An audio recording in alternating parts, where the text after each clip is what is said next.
नमस्कार,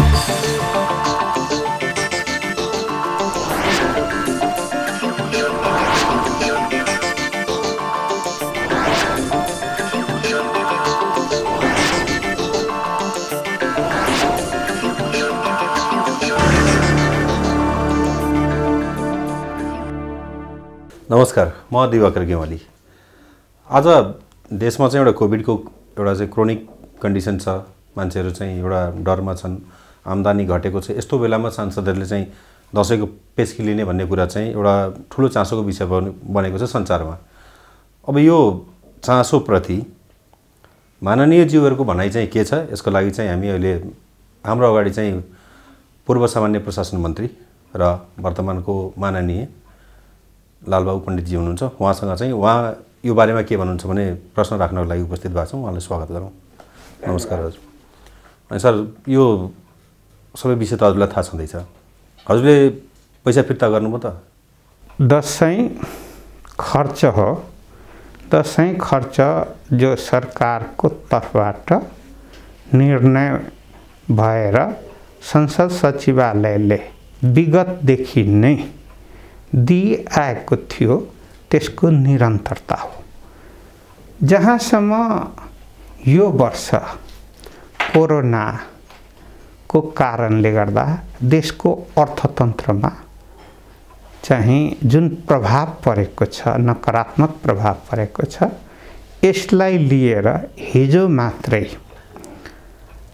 नेकपाको संसदीय दलको तर्फबाट कोरोना कोषमा यो दसैँ खर्च सम्पूर्ण जम्मा गर्ने निर्णय भएको हुँदा त्यो विधि र प्रक्रिया अनुरूप संसदीय दलले नै सम्पूर्ण सांसदहरूको एकमुष्ट कोरोना कोषमा जाने भएपछि त्यहीँबाट संसद सचिवालयबाट काटेर अनि चाहिँ पठाउने गरिएको प्रचलन भएकोले गर्दाखेरि व्यक्तिगत रूपमा चाहिँ को कहाँ के भन्नुभयो त्यो मलाई थाहा छैन।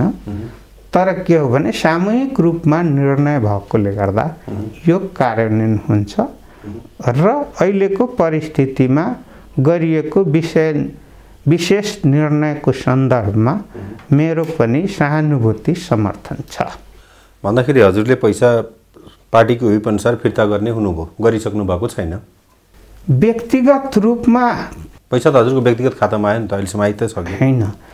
यसमा के छ प्रचलन भने ल मानु यो महिनाको पैसा हालियो भने त्यति बराबरको पैसा अर्को महिनाको जुन पाउने हुन्छ त्यो चाहिँ सिधै चाहिँ कोषमा जान्छ वा अग्रिम कोषमा पठाउने चलन भएकोले गर्दाखेरि संसद सचिवालयले पठाइदिन्छ।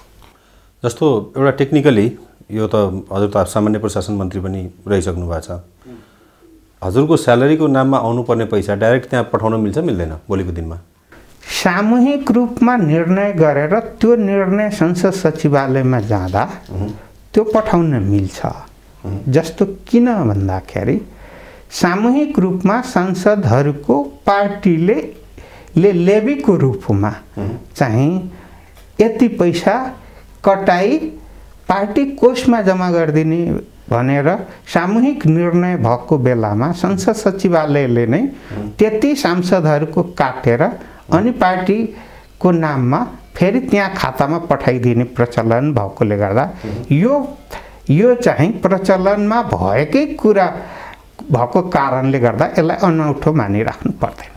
यसपालि दसैँ खल्लो हुने भयो नि त? त्यसो भए होइन, दसैँ गरिबको दसैँ गरिब स्तर हुन्छ, धनीको दसैँ धनी स्तर हुन्छ।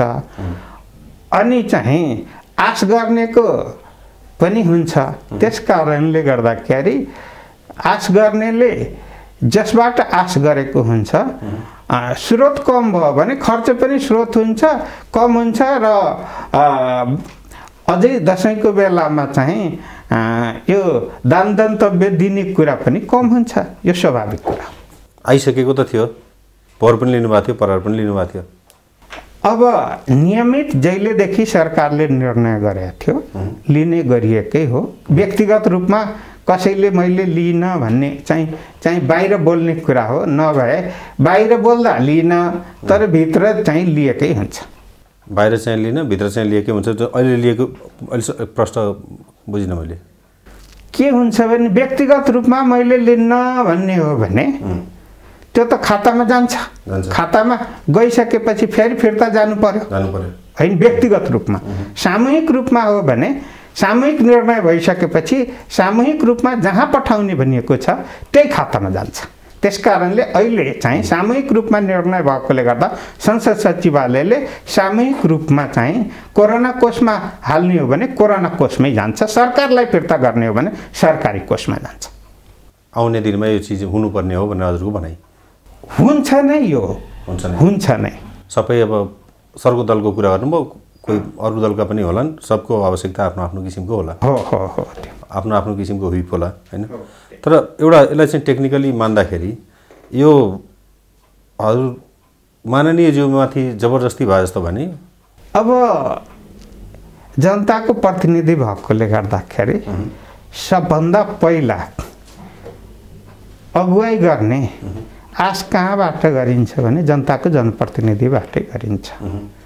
तर यसको मतलब जनताको जनप्रतिनिधिमा मात्रै सीमित रहनुपर्छ भन्ने होइन र जनताको प्रतिनिधि पनि आर्थिक रूपले फरक फरक चाहिँ स्तरका पनि रहेका छन्। तर के हो भन्दाखेरि मैले केही पत्रिकाहरूमा हेरेँ, अनलाइनहरूमा हेरेँ, एकला मात्रै जसले अहिलेसम्म 1 रुपैयाँ पनि तलब भत्ता केही सुविधा लिएको छैन भनेर पनि आए। त्यो भाग्यमानीको हो रहेछ। भाग्यमानी सार्वजनिक रूपमा छँदैछ नि।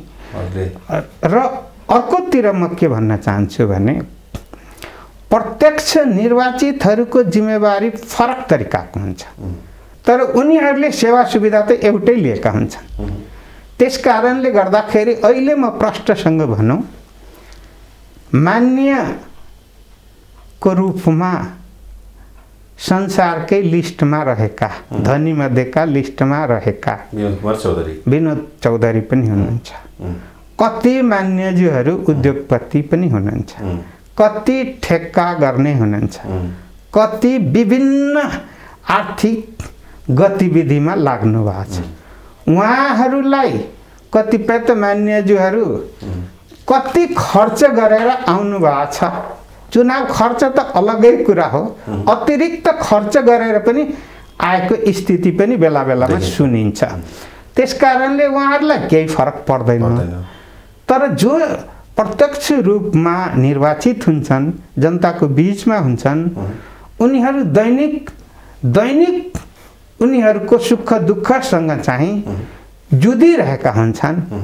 उनीहरूको आवश्यकता भनेको जस्तो के हो भने बिरामी भयो, बिरामीलाई सहयोग गर्नु पर्यो।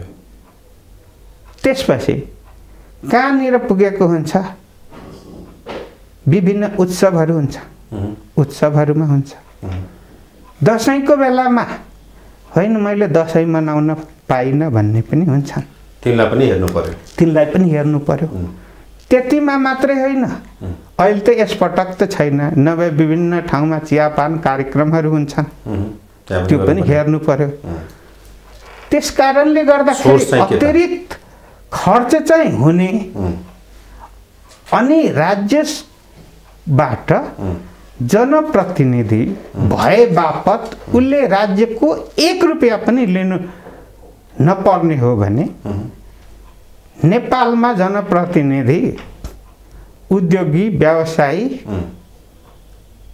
अथवा भनौँ सम्पन्न भएको व्यक्ति बाहेक जनप्रतिनिधि हुन सक्दैन। फेरि किन मान्नुभयो त यो व्हिप मान्ने भनेको सामूहिक निर्णयलाई मान्ने हो। त जब आफ्नो आवश्यकता त्यही आवश्यकता पूर्तिकै लागि भएको त्यो साधन हो, राउन्जेलसम्म त्यो टिमलाई मुभ गराउनु पर्यो त्यही पैसाले हो। त्यही नरह्यो भने अब कसरी चलाउने त? त्यो त भएन। त्यस्तो हुँदाखेरि मैले प्रष्टसँग भन्ने गरेको छु, गरिबको घरमा तपाईँ जानुभयो भने उसले खुसी साथ आफूसँग जे छ त्यही सहयोग गर्छ। तर धनीको घरमा जानुभयो भने उससँग गरिबलाई दुध काटेर पठाउने हुन्छ। किन भन्दाखेरि उनलाई सम्मान गर्नुपर्छ भन्ने भाव नै बुझेको हुँदैन धेरै ठाउँमा। त्यो पाठ त भयो, त्यो पाठ हो। त्यस कारणले गर्दाखेरि गरिबीभित्र हुर्किरहेकोले त्यही भित्र आफूलाई व्यवस्थापन गर्ने हो। त्यही भित्र चाहिँ व्यवस्थापन गरेर जानु पनि बाध्यता हुन्छ। ए दसैँको फिर्ता गर्नुभयो भने त तलब पनि नलिए भइगयो त। त्यसरी त होइन, त्यसरी नै म्यानेज गर्ने हो भने यदि यही कुरा उठाउने हो भने अस्ति मैले केही सुने एक्ला व्यक्ति जो तलब पनि लिँदैन,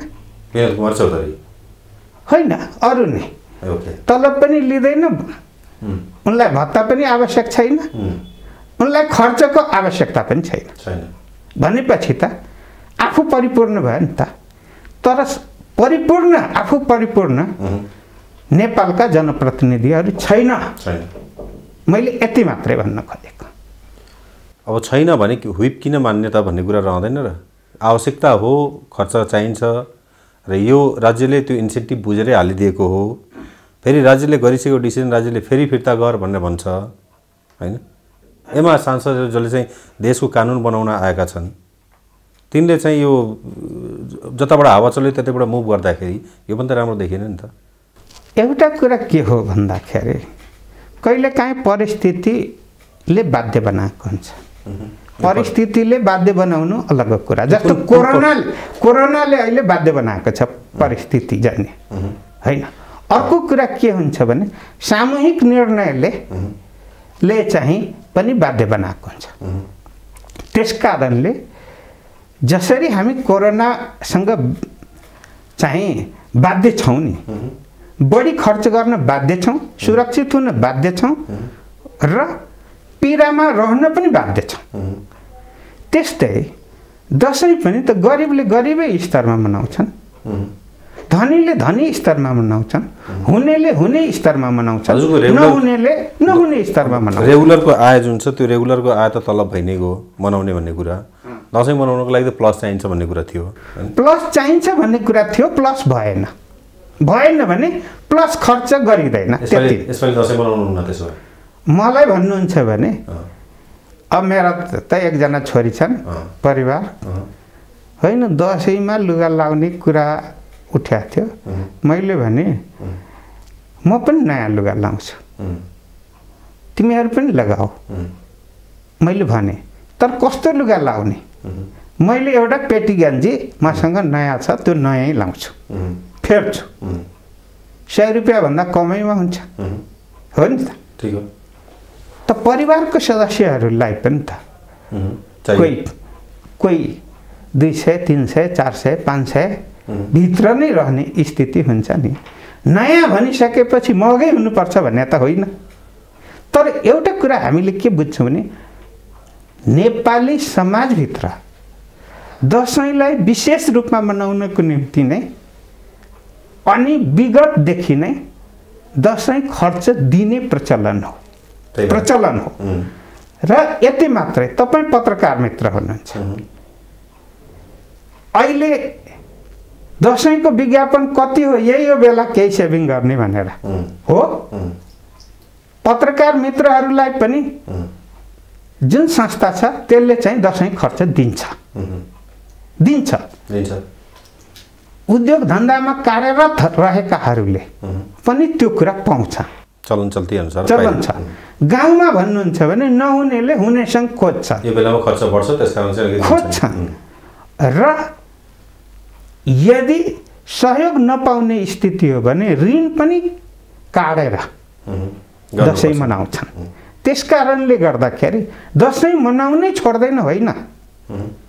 तर आफ्नो आफ्नो हैसियत र परिस्थिति अनुरूप मनाउँछ। यो परिस्थितिलाई बुझिसकेको सरकारले सांसदहरूलाई चाहिँ व्हिप जारी गर्न मिल्थ्यो कि मिल्थेन भन्न खोजे मात्र हो मैले। अब चाहिँ अहिलेको जुन भावना आएको छ, यो भावना कसको?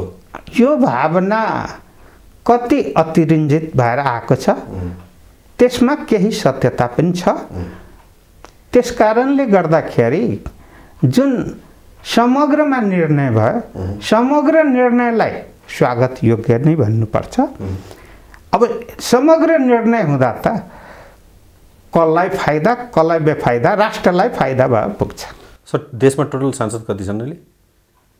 अहिले त अब यहाँ राष्ट्रिय सभा, प्रतिनिधि सभा र सबै गर्ने हो भने झनै 800 जति पुग्छ। 800ले 65,000को दरले फिर्ता गर्नु पर्यो। सबैको त्यही हुँदैन, प्रदेशको आफ्नो फरक होला। सरदार 50,000मा जाउँदैछ। सरदार 50,000 माने 4 करोड रुपैयाँ फिर्ता हुने हो। 4 करोडले देशलाई थाम्छ त? अब देशलाई त भन्नुहुन्छ भने झनै यो 4 करोडको प्रश्न उठेको हो भने 1 महिनामा त झनै 27-28 अरब त सम्पूर्ण राष्ट्रको चाहिँ सेवा सुविधामै गएको हुन्छ नि 1 महिनामा। त्यो चिज कन्ट्रोल गर्नुपर्ने हो कि हैन? समग्रमा भन्नुहुन्छ भने सङ्कट एकजनाको निम्ति मात्रै आएको हुँदैन। अहिले कोरोना एकजनाको निम्ति मात्रै सङ्कट आएको होइन। त्यसकारण एकजनाको मात्रै योगदानले अथवा सीमित योगदानले पुग्दैन। जसरी सांसदले लिएन त्यसरी कर्मचारीले पनि नलिएर नैतिकता देखायो हुन्थ्यो कि? अब कर्मचारीलाई नलिने नैतिकता भन्न थाल्नुभयो भने त्यसो भए चाहिँ हामी विद्रोह गर्छौँ भनिहाल्नुहुन्छ। परिस्थितिगत जुन अवस्था छ, जुन परिस्थितिले सांसदहरूलाई बाध्य पारेर चाहिँ राज्यले एउटा डिसिजन गरिदियो कि तिमी पैसा नमाग, हैन? त्यसले 4 करोड रुपैयाँ जोगायो। कर्मचारीको जोगाउने भने सर त स्थानीय प्रशासन मन्त्री भइसक्नु भएको छ। सरलाई थाहा होला कति जोगिन्छ, कति अरब जोगिन्छ? त्यो त मैले भने झन्डै 20 अरब भन्दा बढी जोगिन्छ। त 20 अरब जोगाउनतिर त राष्ट्रलाई हजुरहरूले पनि त मुभ एउटा दिशा त दिनुपर्ने थियो नि त। अब चाहिँ जसरी सांसदबाट काटेर कोरोना कोषमा हाल्यो त्यसरी कर्मचारीबाट काटेर पनि त्यो नैतिकता उहाँहरूले पनि देखाउने र राज्यले पनि जनताको जनप्रतिनिधि भएको कारणले जनप्रतिनिधिहरूमाथि औँला उठाउनु पाउने, कहिले आक्रोश व्यक्त गर्न पाउने, कहिले सल्लाह सुझाव दिन पाउने स्थिति हो। तर त्यही ठुलो सङ्ख्यामा रहेको राष्ट्र सेवक मैले निजामती मात्रै भन्ने होइन, राष्ट्र सेवक भन्दा सुरक्षा अङ्ग पनि छ, स्कुलको टिचरहरू पनि छन्। त्यो सब भएकोले गर्दाखेरि अब चाहिँ मान्य सांसदको मात्रै जिम्मेवारी हो, अरूको होइन। उहाँहरू पनि राष्ट्र सेवकै त हो। सेवकै हो त मात्रै हो भने सीमित मात्रामा बुझिदिने र सीमित मात्रामा अनि यसमाथि प्रहार गरिदिने, एक किसिमले प्रहार गरिदिने जुन छ यो चाहिँ गलत हो। सीमित भन्दा सांसदमाथि मात्रै प्रहार हो, त्यसो भए यो प्रहारै हो। यो एउटा एजेन्डा लिएर आयो, जसले लिएर आयो एजेन्डा लिएर आयो। यसले राज्यको ढुकुटी त जोगाउन त खासै त्यति साह्रो भूमिका देखाएन। जोगाउने खोजे पनि कर्मचारीको जोगाइदिए भए हुन्थ्यो। राज्यको 1 रुपैयाँ पनि जोगिनु नै हो, तर त्यसले मात्रात्मक रूपमा असर गर्छ कि गर्दैन भन्ने हो भने मात्रात्मक रूपमा थोरै मात्रै असर गर्छ। अब त्यो सांसद पनि हुन्छ, पार्लियामेन्टमा गएर बस्नुहुन्छ अहिले त, हैन? अब पनि भोलि अब जब सुरु होला बस्नु होला, तब कर्मचारीको हकमा पनि यस्ता डिसिजनहरू सुन्न पाइन्छ। अब यो चाहिँ प्रश्न उठेको सुन्न पाइन्छ पाइँदैन? मलाई पनि त प्रश्नै हो यो, जनताको गुनासो हजुरले राख्ने। कति चाहिँ ले सत्य बोल्न हिम्मत गर्दैन, सत्य बोल्न थोरैले मात्रै हिम्मत गर्छन्। किन भन्दाखेरि पपुलर कुरा गर्न नाजायज कुरा भयो भने पनि त्यसमा प्रतिस्पर्धा हुन्छ, अगाडि बढ्छन्। तर तितो भए पनि सत्य कुरा हो भने यो चाहिँ म नबोलौँ, यो चाहिँ अरूसँग लिनुहोस् न भन्ने हुन्छ। त यो भावना चाहिँ हुन्छ, तर यसको चाहिँ मुभ चाहिँ हुँदैन। भावना हुन्छ भन्दाखेरि भावना मनभित्र हुन्छ, भइदिए हुन्छ, तर मुभ हुँदैन। भन्दा हजुरहरूले यो कुरा उठाउनु मिल्दैन। अब मिल्दैन भन्ने हिसाबले भने उठाइँदैन, धेरैले उठाउँदैन, धेरैले बोल्दैन। तर आफूलाई राज्यले व्हिप जारी गर्यो त्यसको विरोध पनि गर्नुहुन्न? गर्दैन। आवश्यकता त थिँदै थियो। आवश्यकता थियो, थिएन भने होइन। तर के हो भने सामूहिक निर्णयभित्र पर्ने भएकोले गर्दा सामूहिक निर्णय जुन गरिएछ त्यो जायज हो, निर्णयको पक्षमा म छु। र तर के हो भने यतिले मात्रै पर्याप्त हुन्छ, पुग्या छ भने मलाई पनि लाग्दैन। के हुनुपर्ने थियो त? यसको चाहिँ राज्य कोष अझै भन्ने हो भने खर्चमा कटौती र कटौती गर्दाखेरि सबैले राज्य कोषबाट जो लाभान्वित छन् सबैले धेरै थोरै योगदान पुर्याउनुपर्छ। भन्दा कोभिड कोषमा चाहिँ अब कर्मचारीहरूको तलब पनि हालिदिँदा राम्रो हुन्थ्यो भन्ने हजुरको भनाइ 1 महिनाको। फरक कति हाल्ने हो त्यो अलग कुरा हो, तर त्यसमा सहयोग पुर्याउनु राष्ट्र सेवकको पनि जिम्मेवारीभित्र पर्छ। गर्नुहुन्छ या उहाँहरूको लागि पनि व्हिप जारी हुनु छ होला यस्तो भएछ भने? मलाई पनि त्यो व्हिप जारी हुन्छ भने लाग्दैन। उहाँहरूले व्यक्तिगत रूपमा के गर्नुहुन्छ मलाई थाहा छैन, तर चाहिँ हिम्मत गरेर एकजनाले पनि मेरो 1 महिनाको तलब चाहिँ मैले कोरोना कोषमा हालेँ है भनेर यो समाचार सुन्न पाउँछु भने मलाई लागेको छैन। सांसद हाम्रो त धेरै मर्यादित हुनुहुँदो रहेछ त नेपालको। सांसद त मर्यादित हुनै पर्यो नि, जनताको जनप्रतिनिधि। मन्त्रीमण्डलले जे निर्णय गर्दै पनि स्वीकार गर्नु तयार। मन्त्रीमण्डलले निर्णय कानुन सम्मत गर्यो भने त्यो स्वीकार, कानुन सम्मत भएन भने त थुप्रै निर्णयहरू अदालतबाट पनि गएर उल्टिन्छन् र थुप्रै निर्णयहरू पुनर्विचार पनि हुन्छ। यो कानुन सम्मत भयो त यो निर्णय? कानुन सम्मत त छैन। कानुन सम्मत नभएको भए अहिलेसम्म लिएका सबै बेरोजु आउनु पर्थ्यो र बेरोजु आउँदाखेरि सबै फिर्ता गर्नुपर्छ। कोरोनाको बेलामा मात्रै किन, अरू बेलामा पनि फिर्ता हुन्छ। मैले अरू विषय त अरू बेलाको त छँदैछ, अहिलेको यो पिरियडमा यसलाई चाहिँ अलिकति मैले आफू बुझ्दाखेरि पनि अरू बेलामा कानुन सम्मत हुने, कोरोना बेलामा कानुन सम्मत नहुने भावना एउटा कुरा हो। कानुन त बराबर हुनुपर्ने हो, हुनुपर्ने होइन, हुन्छ नै। त्यस कारणले यो त जस्तो कि कानुनले त हजुरलाई पैसा दिइसक्यो हैन, स्यालेरी अकाउन्टमा हालिदियो नि त। यो सामूहिक निर्णय नै हो। आजकल केही मान्छेले फिर्ता गर्ला, केही नगर्ला। व्यक्तिगत भएको भए व्यक्तिगत खातामा गइसक्यो त। व्यक्तिगत खातामा गएपछि त्यो त के हुन्छ भने त्यहीबाट चाहिँ काट्न पाउने प्रावधान भएकोले गर्दा काटिएर आउँछ, अर्को महिना काटिएर आउँछ। हजुरले दिनु पर्यो अनिखेरि या त पेस्की भनेर स्वीकार्नु पर्यो। सामूहिक निर्णय जुन भएको हुन्छ त्यो निर्णयको कपी जान्छ त्यहाँ र 1 महिना बराबरको जुन गएको छ 1 महिनाको बराबरको काटिन्छ। मन नमाने पनि दिन चाहिँ पर्यो होइन? त्यो सामूहिक निर्णय भनिसकेपछि सामूहिक निर्णय त हो त। यो निर्णय चाहिँ के को धरातलमा टेकेर आयो भन्ने कुरा आवश्यक छैन। सांसदको कन्डिसन बुझ्नु पर्दैन। यो भावनाको कुरामा आएको कसको भावनात्मक निर्णय हो, जस्तो पब्लिकको भावना हो। पब्लिकमा प्रश्न उठे, त्यस कारणले पब्लिकले जुन रूपमा उठाएका थिए, केही पत्रिकाले उठाए, त्यो जुन रूपमा उठेपछि बेलैमा चाहिँ त्यो निर्णय भएर आयो। पब्लिकले त कालापानीमा पनि चाहिँ यसो आफ्नो सेना पठाउनुहोस् भन्छ त, पठाउँछ त पठाउँदैन नि?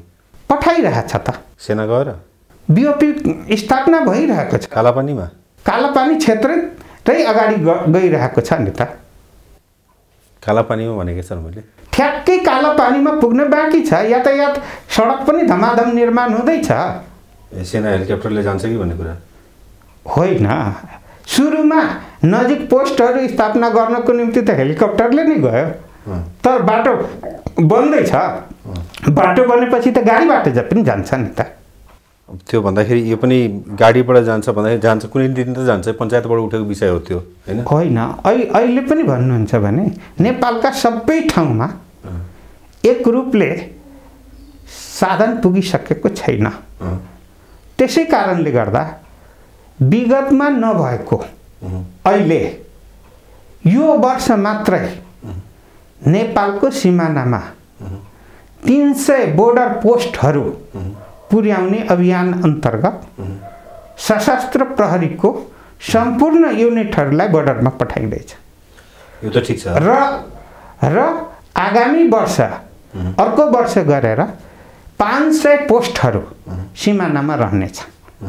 विवादित ठाउँमा विवाद समाधान गरेरै रहनेछ। विवाद समाधान गर्नको निम्ति 4 जना अथवा 20 जना 25 जनालाई पठाएको होइन, त्यो त राजनीतिक तहबाट नै विवाद समाधान हुन्छ। मान्यज्यू, हजुरले जति तर्क दिए पनि म के बुझ्छु भन्दाखेरि यो अहिलेको अवस्थामा जनभावनाकै कदर गर्ने हो भने अहिले त पत्रिका पढ्नु अथवा चिया पसलमा बसेर गर्ने भने अर्थमन्त्री सही छानेन भन्ने छ। यो चाहिँ जनभावना त त्यहाँ लागू भएन, जनभावना यहीँ लाग्नु भनेको सांसदहरू कमजोर रहेछन् कि भन्ने कुरा हो कि? मेरो यसमा भन्नुहुन्छ भने संविधानले प्रधानमन्त्रीज्यूलाई मन्त्रीहरू राख्ने र मन्त्री हटाउने जिम्मेवारी दिएको छ। त्यसकारणले मूल रूपमा प्रधानमन्त्रीज्यूले जसलाई योग्य ठान्नुहुन्छ राख्नुहुन्छ, जसलाई अयोग्य देख्नुहुन्छ हटाउनुहुन्छ, मूल रूपमा मैले भने हो। त्यही चिज चाहिँ यहाँ लागू भने त्यही चिज चाहिँ यो सांसदज्यूहरूकोमा चाहिँ लागू सर्लक्क लागू भइगयो भन्ने मात्र हो मेरो। कतिपय कुराहरू चाहिँ त्यो पनि पत्रिकाबाट आएको कुरा हो, पत्रिकैबाट आएको हो। तर मैले एउटा कुरा के हो भने पत्रिकाहरूमा आउँदाखेरि पनि यो गर्दा राम्रो हुन्छ भन्ने अर्थले आइदिँदा राम्रो। फलाना एकजना चाहिँ एउटा विषयमा उहाँ चाहिँ ठिक अरू सबै बेठिक भन्ने हो भने जुन जसरी आयो त्यो तरिका गलत हो। कानुन सम्मत विधि र प्रक्रिया सम्मत तरिकाले भएका निर्णयहरू, यो निर्णयमाथि पुनर्विचार होस् भन्नु त ठिक कुरा हो।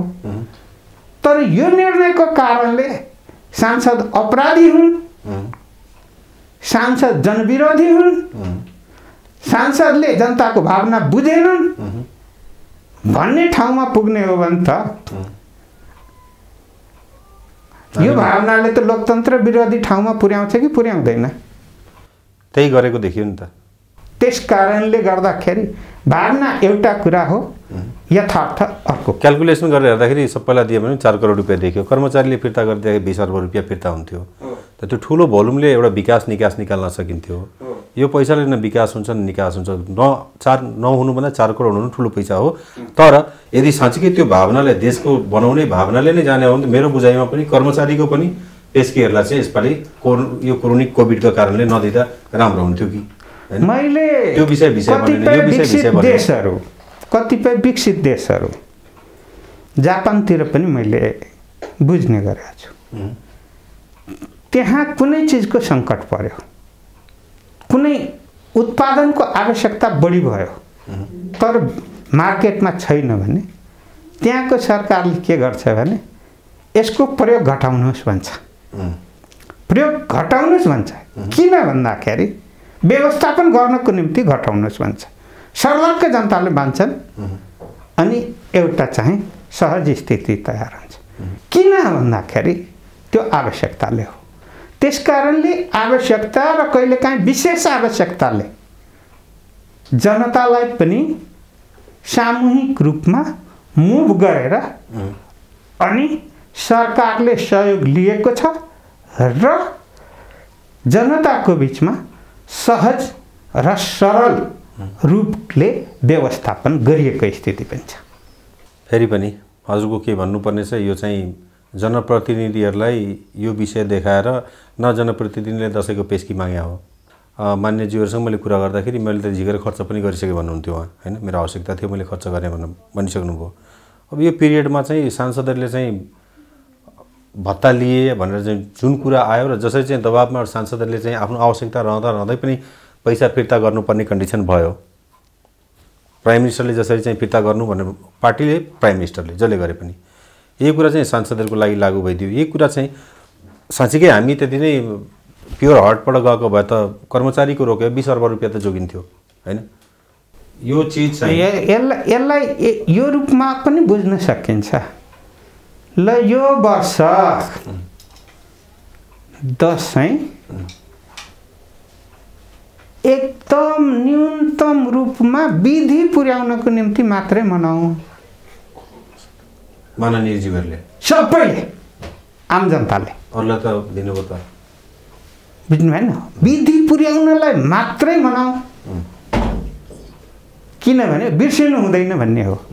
मूल रूपमा दसैँमा टिका लाउने नै हो, टिका लाउने हो, आशीर्वाद लिने हो, एउटा सेलिब्रेसन पनि हुन्छ यो दसैँ हाम्रो हो भनिदियो भने कतिले मान्न तयार हुनुहुन्छ? मान्दैन, मान्दैन, मान्दैन नि, मान्दैन।